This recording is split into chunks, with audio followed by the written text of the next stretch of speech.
Guys ఇది Ather యొక్క 3.7 kilowatts బ్యాటరీకి ఇచ్చే ఛార్జర్ అనమాట. ఈ ఛార్జర్తో మనం 5 అవర్స్ 30 మినిట్స్లో మనం ఫుల్ ఛార్జ్ చేయొచ్చు.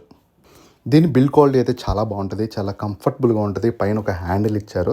అండ్ దాంతోపాటు దీనికి ఒక స్పెషల్ ఫీచర్ ఉంది. ఏంటంటే మనం ఛార్జ్ చేసినప్పుడు కీ లాక్ చేయగానే ఇంకా మనం ఛార్జర్ అనేది తీయలేం. ఎప్పుడైతే మనం కీతో అన్లాక్ చేస్తామో అప్పుడే మనం ఈ ఛార్జర్ తీయగలం. ఇక్కడ ఉన్న చిన్న హోల్ వల్ల లోపల లాక్ అయిపోతుంది. సో దట్ ఏంటంటే ఎవరు పడితే వాళ్ళు ఛార్జర్ని తీసుకెళ్ళడానికి ఉండదు అనమాట. ఎందుకంటే దీని కాస్ట్ వచ్చేసి నియర్లీ 15,000 ఉంటుంది.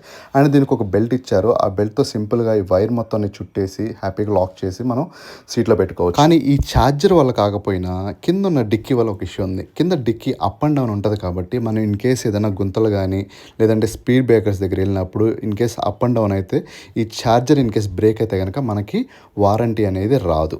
దేనివల్ల ఛార్జర్ పాడైపోయినా సరే ఆ బ్రేకేజ్ ఉండటం వల్ల మీకు వారంటీ అనేది 0% క్లెయిమ్. సో నేను చెప్పేది ఏంటంటే ఈ ఛార్జర్ని చాలా కేర్ఫుల్గా చూసుకోండి. గైస్ మన ఛానల్లో దేని రివ్యూ ఇచ్చినా అది ఉపయోగపడేటే ఉంటుంది. 100% హానెస్ట్ రివ్యూ ఉంటుంది. మీకు ఎప్పటికైనా ఈ ఛానల్ యూజ్ అయ్యింది. సబ్స్క్రైబ్ చేసుకోండి మామ, మీకే బెనిఫిట్. వీడియో నచ్చితే ఒక లైక్ కూడా ఇచ్చుకోండి మామ, ఓకేనా? Thank you so much. Also నేను రీసెంట్గా ఏతర్ వెహికల్ కొన్నాను మామ. కొన్న తర్వాత కొన్ని ప్రాబ్లమ్స్ని అబ్జర్వ్ చేశాను. సో ఆ ప్రాబ్లమ్స్ అన్నీ కంప్లీట్ డీటెయిల్స్ ఇక్కడ ఇచ్చాను చూడండి.